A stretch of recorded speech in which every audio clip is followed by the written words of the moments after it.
guys, Rebecca Lynn here. Today I'm going to be showing you how to draw your very own koala bear. So with that being said, let's go ahead and begin. Alright, so first thing you want to do is go ahead and outline your subject on your artboard. This is just a mounting board that I picked up from Hobby Lobby. It's pretty sturdy, has a smooth surface. Once I do that, I put some Frisket paper over my outline so I can airbrush the background. You don't have to airbrush it. If you don't want to, you can also just draw the background instead. That's a personal preference of mine. To me, it only takes me about an hour, maybe two, to work on an airbrush background versus 2 or 3 days drawing it in. Now, starting out with the eyes, I like to take my black colored pencil and lightly shade in the pupil area and outline the eye. Once I do that, I'm going to go to the inside of the eye, paying attention to my tonal ranges, using different shades of browns, oranges, and yellows.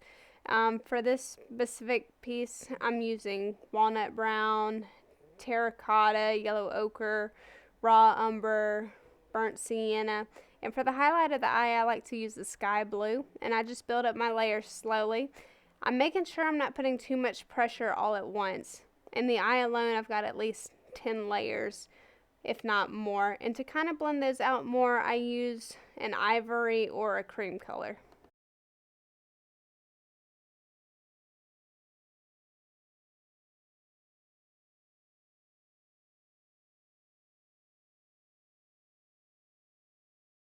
Okay, and for me, I typically like to work in small sections in a piece.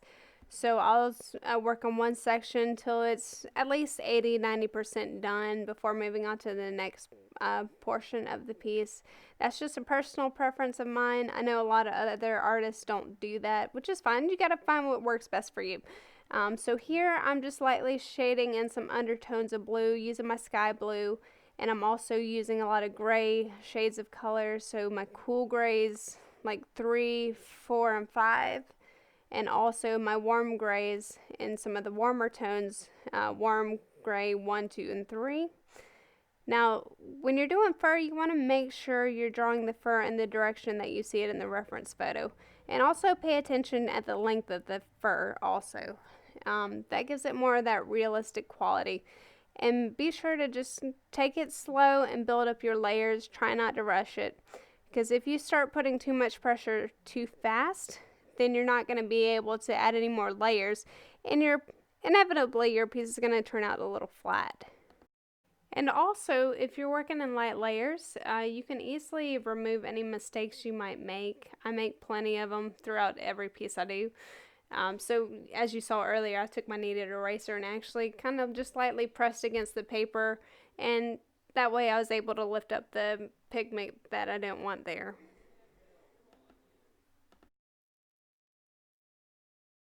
Okay, so for the remainder of the piece, you're pretty much going to be doing the same thing, just paying attention to the direction of the fur, just slowly building up your layers, and try not to get stuck on what colors to use or what not to use. Just kind of trust in your eyes, and just as long as you're building up those layers slowly and with a light hand, any mistake you make that you're not feeling confident about, you can easily fix. Alright, so anytime you're working with colored pencils also, I highly recommend having a sheet of paper under your hand. 9 out of 10 times I'm doing this with all my pieces. For whatever reason, I'm not doing it here. I was probably just either too lazy or just didn't think about it, which if you knew me, that's not out of the realm of possibility. The reason for that being is any place your hand sits on your artwork, the oils in your hands and arms can smudge your hard work that you put in many hours for. So it's not good for the piece.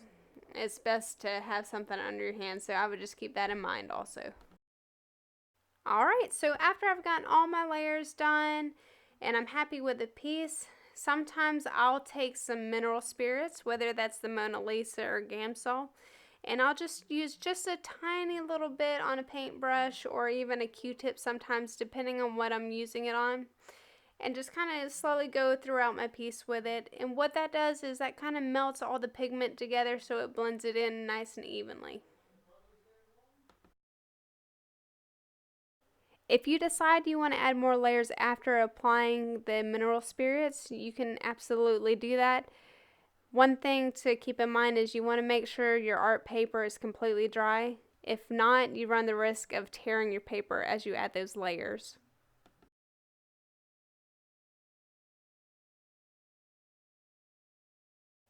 And here we are.